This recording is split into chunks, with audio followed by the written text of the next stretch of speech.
பேச வந்துள்ளேன். மணிநீரும் மண்ணும் மழையும் மணிநிலக்காடும் உடையது அரண் என்கிறார் வான்புகழ் வள்ளுவர்.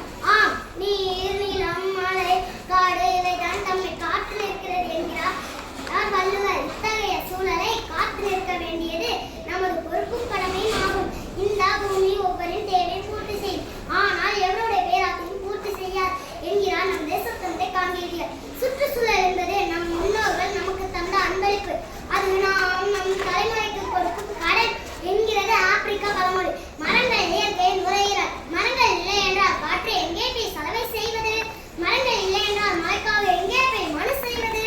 மரங்கள் தரும் நன்மைகளை நம் கவி பேரரசு வைரமுடியவர்கள் பட்டியலிடுகிறார். உண்ணக்கனி ஒதுங்க நிழல், உடலுக்கு மருந்து உணர்வுக்கு விருந்து, அடையக்குடியில் அடைக்க கதவு, அழகு வேலி ஆடத்தூள், தடவ தைலம் தாளிக்க எண்ணெய், எழுத காகிதம் எரிக்க விறகு. மறந்தான் மறந்தான் எல்லாம் மறந்தான், மறந்தான் மறந்தான் மனிதன் இதனை மறந்தான். அணி வளர்த்தேன் ஓடிவிட்டது, கிளி வளர்த்தேன் பறந்து விட்டது, மரம் வளர்த்தேன் இரண்டுமே திரும்பி வந்து விட்டது என்று மரத்தின் அவசியத்தை அழகுற எடுத்திருக்கிறார் நம் மண்ணின் மைந்தா டாக்டர் ஏபிஜே அப்துல் கலாம் ஐயா அவர்கள்.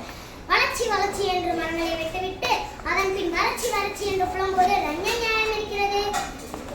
நெகிழிய வாங்காதே, நம் பூமி தாங்காது, தூக்கிச் செல்லும் பாலித்தீன் பைகள் தேசத்தின் தூக்கு கழிவு என்பதை மறந்துவிட வேண்டாம். நெகிழியால் மின்கண்கள் மாண்புகளை மாண்டு போகும், இக்கண்கள் பூக்களை மலடாகும். பெண் சிசு கொலையை பெரிய குற்றம், மண் சிசு கொலை, கால்நடை இறப்புக்கும் சாக்கடை அடைப்புக்கும் காரணம் இந்த நெகிழிதான். தொழிற்சாலை கழிவுகளும் வாகன புகையும் நீரையும் காற்றையும் அசுத்தமாக்குகிறது. பூமி வெப்பமாவதற்கு இதுவே காரணம். செயற்கையை விரும்பி இயற்கை அளிக்கிறோம். அழிவது இயற்கை மட்டுமல்ல, நம் வாழ்க்கையும் சேர்த்துதான். செயற்கையுடன் வாழ வேண்டுமா என யோசிப்போம், இயற்கையை நேசிப்போம். ஒவ்வொரு ஆண்டும் ஜூன் 5ஆம் நாளை உலக சுற்றுச்சூழல் தினமாக கொண்டாடி ஒவ்வொரு மாணவர்